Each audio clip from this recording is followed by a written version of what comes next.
눈의 재앙으로 인해 최소한 2명의 사망자가 발생했습니다. 어떤 지역은 눈이 건물 1층, 창문과 문을 완전히 덮어버릴 정도로 내렸는데요. 이곳은 바로 러시아 극동 끝에 위치한 캄차카반도입니다.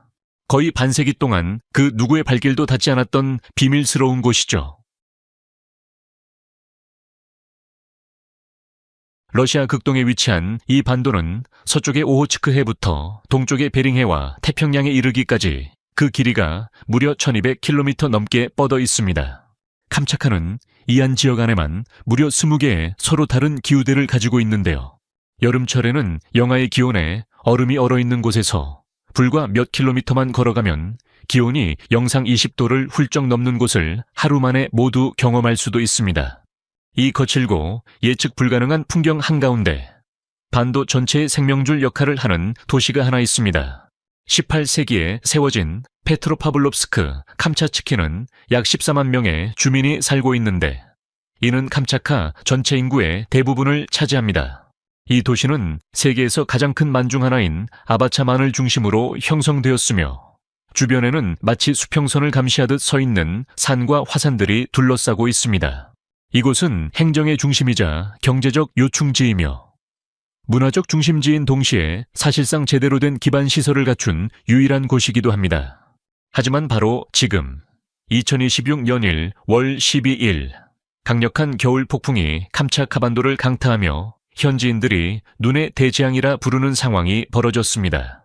이것은 단순히 눈이 많이 내린 수준이 아니라 거리와 집들이 거대한 눈더미 아래 파묻혀버린 완전한 환경적 변화였습니다. 모스크바 타임스의 보도에 따르면 지붕에서 떨어진 눈더미에 갇혀 최소한 2명이 목숨을 잃었다고 합니다. 이 정도 강도의 폭설은 이 도시에서 50년 넘게 기록된 적이 없었습니다. 주도의 적설량이 1.3m에 달하면서 건물 몇 층 높이보다 높은 하얀 눈 벽 뒤로 마을 전체가 사라져 버렸습니다. 이 폭풍으로 인해 당국은 1월 15일에 비상사태를 선포했습니다. 포보스 기상센터의 수석 전문가인 미하일 르스는 토요일 주도의 적설량이 51cm에서 133cm에 달했으며 인근 소스노프카 마을은 163cm라는 21세기 들어 최대 적설량을 기록했다고 확인했습니다. 며칠 동안 계속된 폭설과 강풍으로 캄차카의 삶은 거의 멈춰버렸습니다. 학교는 문을 닫았고 대중교통은 완전히 중단되었으며 러시아 국가근위대가 도시 내 주민 대피 업무를 맡았습니다. 사회관계망 서비스에는 건물 1층의 창문과 문이 눈에 완전히 파묻힌 믿기 힘든 영상들이 올라오기도 했습니다. 추위는 1월 25일에 정점에 달할 것으로 예상되는데요. 이때 모스크바와 블라디미르, 랴잔 지역은 기온이 영하 33도까지 떨어질 가능성이 있습니다. 본격적인 이야기를 이어가기 전에 짧은 질문 하나 드릴게요. 여러분의 고향에도 이런 눈이 내린 적이 있나요? 댓글에 네 또는 아니오를 남겨주세요. 캄차카 인구의 상당수는 작은 마을과 시골 정착지에 살고 있습니다. 이들 중 가장 대표적인 민족은 이텔멘족, 에벤키족, 그리고 코랴크족입니다. 반도 서해안의 조상격인 이텔멘족은 자연 환경과 깊은 유대감을 가진 것으로 유명합니다. 이들은 수세대에 걸쳐 완성된 전통 기술로 연어 낚시를 마스터했는데요. 다른 식량을 구할 수 없는 긴 겨울 동안 식량을 보존하기 위해 독창적인 낚시덕과 생선 건조법을 사용합니다. 이 전통 외에도 가장 놀랍고 논란이 되는 관습은 영원한 결속의 의식인데 곧 확인해 보시죠. 제가 여기 계속 있다는 걸 알 수 있게 댓글에 3번이라고 남겨주세요. 에벤키족은 전통적으로 술록 유목을 하는 민족으로 술록을 타고 다루는 기술이 정말 뛰어납니다. 에벤키 아이들은 아주 어릴 때부터 술록을 돌보고 타는 법을 배우는데 이는 생존에 절대적으로 중요합니다. 이들은 술록에 딱 맞게 제작된 특수 안장을 만들어 한 곳에 머무는 것이 곧 죽음을 의미하는 캄차카의 광활하고 얼어붙은 땅을 효율적으로 이동합니다. 반도 북동쪽에 사는 코랴크족은 해양 생존의 달인들입니다. 이들은 혹독한 겨울 동안 필수 단백질과 재료를 공급해주는 고래와 물개를 사냥하는 인상적인 기술을 발전시켰습니다. 역사적으로 이텔멘족은 네프툼깃이라고 불리는 고대 추크치족의 아내 교환 관습과 유사한 흥미로운 풍습을 지니고 있었습니다. 영원한 결속의 의식기라 불리는 이 관습을 통해 부족의 남성들은 서로 합의된 기간 동안 일시적으로 아내를 교환하는 혼인 동맹을 맺었습니다. 이는 결코 가볍거나 무작위로 이루어진 것이 아니었습니다. 이러한 교환은 몇 달에서 무기한으로 지속되기도 했으며 긴 여정이나 질병 혹은 이웃 부족과의 갈등과 같은 비상 상황에서 시행되었습니다. 이 의식은 상호 지원 네트워크를 형성하고 공동체 유대를 강화하여 전통적인 가족 구조를 파괴할 수 있는 위기 상황에서도 사회적, 정체성적 안정을 보장했습니다. 계절 축제와 수호신에게 바치는 제사를 통해 이텔멘족은 이 고대 관습의 정신을 보존하며 극한의 시련 속에서도 공동체를 하나로 묶는 전통을 이어왔습니다. 오해하시기 전에 말씀드리자면 이 전통은 소련 시절 강제 정착과 문화 동화 과정을 거치며 대부분 사라졌습니다. 언제나 그렇듯 오늘 이야기가 인상 깊으셨다면 저희에게 큰 힘이 되는 좋아요 한번 부탁드립니다. 그리고 저희와 처음 만나셨다면 구독 버튼을 누르고 알림 설정을 켜서 가장 흥미진진한 소식들을 계속 받아보세요. 척박한 환경에도 불구하고 캄차카는 생존에 필수적인 자원을 제공하는 놀라울 정도로 풍부한 자연의 다양성을 품고 있습니다. 이 반대는 414개의 빙하와 수백 개의 화산이 있는데 그중 30개 이상이 현재 활동 중입니다. 또한 14,000개의 강과 10만 개 이상의 호수, 그리고 274개의 온천이 자리 잡고 있죠. 식생을 살펴보면 4m 높이까지 자라는 거대한 풀밭이 있고 캄차카의 대부분은 이끼와 지류로 가득한 아름다운 툰드라로 덮여 있습니다. 동물군으로는 170종 이상의 새와 60종의 포유류가 살고 있으며 특히 참수리와 불곰은 전 세계에서 가장 밀집해서 서식하는 곳 중 하나입니다. 또한 캄차카는 세계에서 가장 저렴한 캐비아가 생산되는 곳으로도 알려져 있습니다. 수많은 강은 연어의 생애 주기에서 아주 중요한 역할을 하며 이 이동성 어종들의 대규모 산란지 역할을 합니다. 매년 반도의 수정처럼 맑은 물은 대를 이어 찾아오는 산란처를 찾는 연어들로 가득 찹니다. 이러한 연어의 풍요로움은 활기찬 수중 생태계를 유지할 뿐만 아니라 지역 사회에 중요한 경제적 기회를 제공합니다. 대규모 연어 산란 덕분에 캄차카는 세계에서 가장 값싼 캐비아를 제공하는 곳으로 유명해졌습니다. 연어의 밀도가 높고 지역의 어업 전통이 깊어 공급량과 품질이 모두 뛰어납니다. 덕분에 이곳 어부들과 가공업자들은 캐비아 가격이 450g 1파운드당 수천 달러, 즉 우리 돈으로 수백만 원을 호가하는 다른 지역에 비해 훨씬 합리적인 가격으로 고품질의 제품을 제공할 수 있습니다. 연어가 이동하는 시기에는 강 전체가 마치 거대한 노천 식당처럼 변해 수십 마리의 불곰이 나란히 서서 물고기를 잡는 진풍경이 벌어집니다. 이러한 어업 활동은 지역의 주요 수입원 중 하나가 되어 일자리를 창출하고 지역 경제 발전을 촉진하며 캄차카의 풍부한 생물 다양성을 경험하려는 기업가와 관광객들을 불러 모으고 있습니다. 캄차카는 멋진 자연경관, 광활한 영토, 그리고 혹독한 기후 때문에 종종 러시아의 알래스카라고 불립니다. 알래스카처럼 캄차카도 인상적인 화산과 드넓은 툰드라 지대, 그리고 거대한 곰무리와 북극 여우를 포함한 풍부한 야생동물이 가득합니다. 이 반도는 알래스카와 마찬가지로 대자연의 위험과 멀리 떨어진 고립감, 그리고 탐험 정신을 공유하고 있어 아름다움과 도전 측면에서 서로 비교되곤 합니다. 두 지역 모두 극한 환경에서 필수적인 운송 및 화물 수단으로 순록을 사용하는 등 전통적인 생존 방식을 유지하는 원주민 부족들의 터전입니다. 주거 형태 면에서도 두 지역은 혹독한 기후에 적응한 구조를 발전시켰는데요. 캄차카의 에벤키족은 추어루 오즈라고 불리는 텐트에 살았고 알래스카의 이누이트족은 눈으로 만든 이글루를 사용했습니다.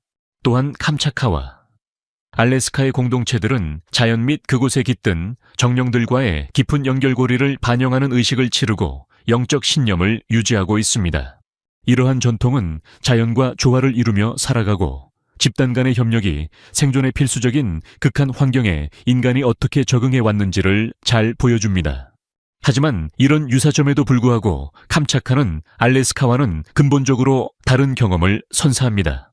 알래스카는 기반 시설과 도로망이 잘 발달한 반면 캄차카는 도로가 전혀 없고 접근성이 극도로 제한된 것으로 유명합니다. 말 그대로 이 반도와 러시아의 나머지 지역을 연결하는 도로는 단 하나도 없습니다. 캄차카에서는 주요 지점 사이의 거리가 너무 멀어서 가장 먼 지역에 가려면 특수 차량이나 헬리콥터가 필요합니다.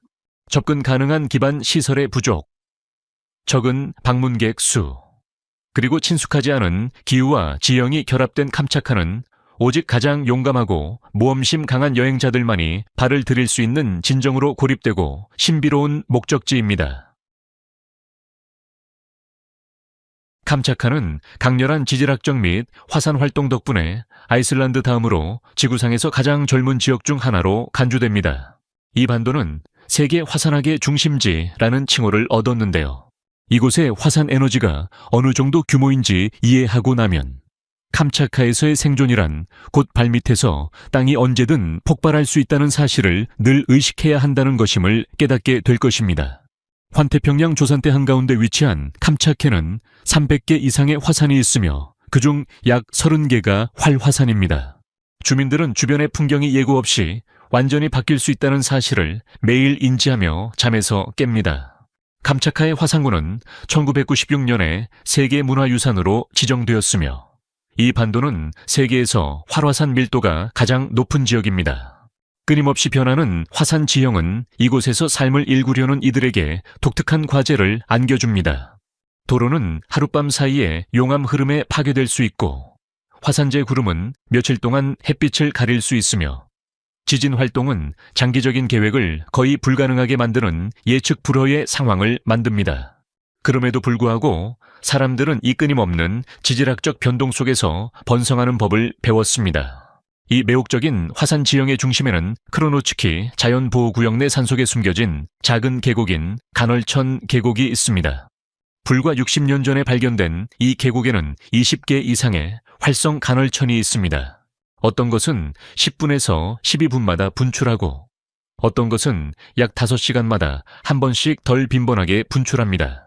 증기가 뿜어져 나오는 구멍, 끓는 온천수, 그리고 뜨거운 물에 젖은 경사면의 화려한 색상들은 숨 막히는 자연의 장관을 연출합니다. 하지만 캄차카 화산 지형의 백미는 지구상에서 가장 인상적인 자연 지형물 중 하나인 클류첵스카야 소프카 화산입니다. 이 화산은 약 4,750, 미터만 5,584피트라는 당당한 높이를 자랑하며 거의 완벽한 원뿔 모양을 하고 있어 타의 추종을 불허하는 시각적 즐거움을 선사합니다. 그 위험 있는 자태와 지속적인 활동은 이곳의 랜드마크인 동시에 이 지역의 삶을 빚어내는 강력한 자연의 힘을 상기시켜 줍니다. 클류첵스카야 소프카의 웅장함은 높이와 모양뿐만 아니라 그곳에서 바라보는 탁 트인 전망에서도 드러납니다. 정상에 오르면 광활하게 펼쳐진 주변 화산지대와 수많은 분화구, 그리고 초현실적이고 극적인 풍경을 자아내는 용암 흐름을 한눈에 담을 수 있습니다. 이 화산의 끊임없는 활동과 압도적인 존재감은 캄차카의 상징이자 지구상에서 가장 뛰어난 자연 명소 중 하나로 꼽히게 합니다. 캄차카 반도는 17세기에 항해사 세면 데즈네프가 이 지역으로 첫 탐험을 떠나면서 러시아 탐험가들에 의해 공식적으로 발견되었습니다. 그 이후로 캄차카는 지리학자와 모험가들 모두에게 매혹과 신비의 장소였습니다. 하지만 발견되었음에도 불구하고 캄차카는 수세기 동안 나머지 세상에는 거의 탐험되지 않은 미지의 땅으로 남았습니다. 그런데 여기서부터 이야기가 정말 놀라워집니다. 불과 15년 전까지만 해도 외국인의 캄차카 출입은 엄격히 금지되어 있었습니다.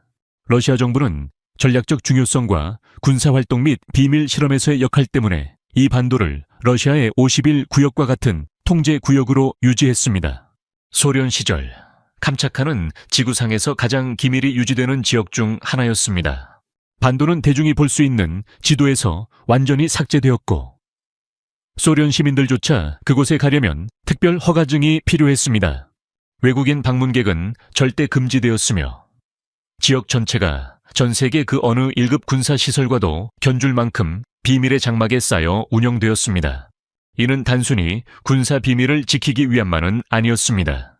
소련 정부는 캄차카의 놀라운 천연 자원과 전략적 위치 때문에 이 지역을 비상한 보안 조치로 보존해야 한다고 판단했습니다. 냉전 기간 미국과 가깝다는 점과 독특한 지질학적 특징, 풍부한 천연 자원이 결합되어 외국 정보기관에 노출하기에는 너무나 귀중한 자산이었던 것이죠. 화산 활동부터 거대한 야생 동물군, 광물 자원에 이르기까지 이 지역의 놀라운 자연과 자원들은 국가 기밀로 간주되었습니다. 캄차카에서 일하는 과학자들은 엄격한 보안 프로토콜 아래 활동했으며 그들의 연구는 정부의 최고 수준 기밀로 분류되었습니다. 오늘날에는 캄차카에 대한 접근이 자유로워졌고 전 세계 모험가들과 사진작가들의 목적지가 되었지만 신비로운 분위기는 여전히 남아 있습니다. 이곳은 여전히 자연과 비밀이 뒤섞인 곳으로 야생의 아름다움과 놀라운 풍경을 탐험하려는 이들에게 경이롭고 수수께끼 같은 환경을 제공합니다. 캄차카의 많은 지역은 여전히 접근이 제한되어 있으며 수십 년간 이어진 비밀의 유산 때문에 반도의 역사, 자원, 전략적 중요성 중 상당 부분은 여전히 외부 세계에 알려지지 않은 채로 남아 있습니다. 이러한 자연의 경이로움과 역사적 미스터리의 결합은 캄차카를 지구상에서 가장 매혹적이고 접근하기 어려운 곳 중 하나로 만들고 있습니다. 수십 년 동안 소련의 지도자들과 그 이후 러시아 연방의 지도자들은 캄차카 반도를 아주 중요한 전략적 요충지로 여겨왔습니다. 앞서 보셨듯이 냉전 시절 미국과 인접해 있다는 점 때문에 이 지역에는 수많은 1급 군사시설이 건설되었습니다. 이러한 전략적 역할 때문에 소련 시절 내내 캄차카의 출입은 엄격히 통제되었으며 소련이 붕괴하기 전까지 외국인의 출입은 전면 금지되었습니다. 오늘날에도 주도 인근의 마을인 빌류친스크는 방문객에게 폐쇄되어 있어 특유의 배타성과 비밀스러운 분위기를 간직하고 있습니다. 주도인 페트로파블롭스크, 캄차츠키 주변에서 보트 투어를 하다 보면 아바차만의 물 위로 부상하는 잠수함을 목격하는 것이 드문 일이 아닌데 이는 이 지역이 오늘날에도 여전히 전략적으로 중요하다는 사실을 생생하게 일깨워줍니다. 이런 현실은 캄차카의 천연적 화려함에 신비로움을 더해주며 러시아가 오랫동안 이 외딴 구석에 숨막히는 아름다움을 세상의 시선으로부터 숨기기로 선택했음을 시사합니다. 세상이 마침내 오랫동안 숨겨져 있던 이곳의 모습을 엿볼 수 있게 되었을 때 가장 먼저 드러난 것은 대자연이 가진 순수한 힘 그 자체였습니다. 이 지역은 지구상에서 불곰이 가장 많이 서식하는 곳 중 하나입니다. 연어 살랑이가 되면 강 전체가 마치 거대한 노천 만찬장으로 변하고 수십 마리의 곰이 나란히 서서 물고기를 잡는 모습을 볼 수 있습니다. 모든 방문객이 꿈꾸는 상징적인 장면을 이곳에서는 놀라울 정도로 쉽게 만날 수 있죠. 하지만 곰만이 주인공은 아닙니다. 하늘 위에서는 날개 너비가 2.4m 8피트가 넘는 거대한 참수리들이 위용을 뽐냅니다. 주변 바다에서는 영양분이 풍부한 물길을 따라 혹등고래와 범고래, 물개들이 수시로 모습을 드러냅니다. 생명력이 너무나 넘쳐나서 이 반도는 탐조가들과 자연 사진작가들에게는 그야말로 천국이 되었습니다. 식물들 또한 이러한 극한의 패턴을 따릅니다. 상이슬 아래쪽은 침엽수림이 덮고 있지만 불과 몇 킬로미터만 올라가면 지류와 낮은 관목으로 이루어진 툰드라 지형이 나타납니다. 짧은 여름이 찾아오면 들판은 형형색색의 꽃들로 물들며 저 멀리 눈 덮인 산들과 강렬한 대비를 이룹니다. 여기에 지열이 만들어낸 경이로움이 또 다른 차원의 볼거리를 더합니다. 간헐천 계곡은 세계에서 두 번째로 큰 간헐천 지대로 정기적으로 수십 개의 뜨거운 물줄기가 솟구쳐 오릅니다. 근처의 우존 칼데라에서는 보글보글 끓어오르는 진흙탕과 광물 호수들을 볼 수 있는데 마치 공상과학 영화의 한 장면 같습니다. 이 모든 것들이 캄차카 반도를 정말 특별하게 만듭니다. 불과 몇 킬로미터 안에서 곰이 낚시하는 모습과 머리 위로 독수리가 활공하는 모습, 간헐천이 폭발하고 빙하가 지평선까지 뻗어 있는 모습을 동시에 볼 수 있습니다. 마치 자연이 지구의 이 구석의 모든 힘을 집중시켜 놓은 것만 같은데요. 이것이 바로 반도의 상당 부분이 유네스코 세계자연유산으로 지정된 이유입니다. 1990년대에 방문객들에게 문을 연 이후 이 외딴 곳은 평범한 여행지 그 이상을 원하는 여행자들을 불러 모으기 시작했습니다. 하지만 문을 열었다고 해서 접근이 쉬워졌다는 뜻은 아닙니다. 오늘날에도 러시아 극동의 이 지역에 발을 들이는 것은 여전히 도전적인 일입니다. 이 반도와 러시아의 다른 지역을 잇는 도로는 없습니다. 유일한 방법은 모스크바나 러시아 동부의 다른 도시에서 비행기를 타고 들어오는 것뿐입니다. 그리고 일단 도착해서도 유명한 명소들 대부분에 가려면 다시 비행기를 이용해야 하는 경우가 많습니다. 이곳은 대중 관광지가 아니라 때 묻지 않은 자연과의 밀접한 교감과 모험을 찾는 이들을 위한 곳입니다. 화산을 오르는 하이킹 경로는 가장 인기 있는 활동 중 하나입니다. 아바친스키나 무트노프스키 같은 화산은 비교적 오르기 수월하며 정상에 서면 김이 모락모락 나는 분화구와 굳어버린 용암 흐름, 화려한 세계 호수들을 보상으로 내려다볼 수 있습니다. 반면 유라시아에서 가장 큰 활화산인 클류첵스카야 같은 곳은 숙련된 등반가들만이 도전할 수 있는 험난한 코스입니다. 등반보다는 감상을 즐기는 여행자들에게 헬기 투어는 거의 필수입니다. 앞서 언급한 간헐천 계곡이나 우존 칼데라 같은 곳은 도로가 전혀 없고 오늘날까지도 고립되어 있어 오직 헬리콥터로만 갈 수 있기 때문입니다. 바다 역시 중요한 역할을 합니다. 보트를 타고 해안선을 따라가며 고래와 범고래, 거대한 바다새 군락을 관찰할 수 있습니다. 할락티르스키 같은 일부 검은 모래 해변에서는 1년 내내 물이 얼음처럼 차가운데도 서핑을 즐기는 사람들이 있습니다. 그리고 물론 온천도 빼놓을 수 없죠. 길고 혹독한 겨울이 이어지는 땅에서 천연 온천욕을 즐기는 것은 소중한 전통이 되었습니다. 파라퉁카 같은 곳은 1년 내내 가족 단위 방문객과 외국인들로 붐빕니다. 이곳은 쉬운 여행지가 아닙니다. 체력적인 준비와 적절한 장비, 그리고 전문 가이드의 도움이 꼭 필요하죠. 하지만 바로 그 도전 정신이야말로 이 여행을 평생 잊지 못할 추억으로 만들어 줍니다. 캄차크에 가려면 먼저 주도인 페트로파블롭스크, 캄차츠키로 가는 국제선 항공편을 이용해야 하며 보통 모스크바나 블라디보스토크를 한두 번 경유하게 됩니다. 이 항공편은 가격이 꽤 비쌀 수 있고 기상 악화로 인해 며칠 혹은 몇 주씩 결항되는 일도 잦습니다. 주도에 도착한 후 반도를 여행하려면 사륜구동 대형 트럭 같은 특수 차량이나 헬리콥터를 이용해야 합니다. 도로 인프라가 부족하기 때문에 대부분의 명소에 가려면 항공 운송이 필수적이며 이는 모든 여정에 상당한 물류적, 경제적 부담이 따른다는 뜻입니다. 캄차카를 제대로 탐험하려면 치밀한 계획과 예고 없이 변하는 극한 상황에 맞설 각오가 필요합니다. 예측 불가능하고 변덕스러운 날씨, 험준한 지형은 일반적인 여행의 어려움을 훨씬 뛰어넘는 수준의 도전을 안겨줍니다. 성공적인 탐험을 위해서는 극한의 추위와 화산 환경, 그리고 비상 상황에 대비한 전문 장비가 필수입니다. 하루 안에도 열대 같은 따뜻함부터 북극 같은 추위까지 오가는 기온 변화를 견딜 수 있는 의료 시스템을 갖춰야 합니다. 또한 최상의 조건에서도 구조대가 오기까지 며칠이 걸릴 수 있으므로 비상 통신 장비도 반드시 챙겨야 합니다.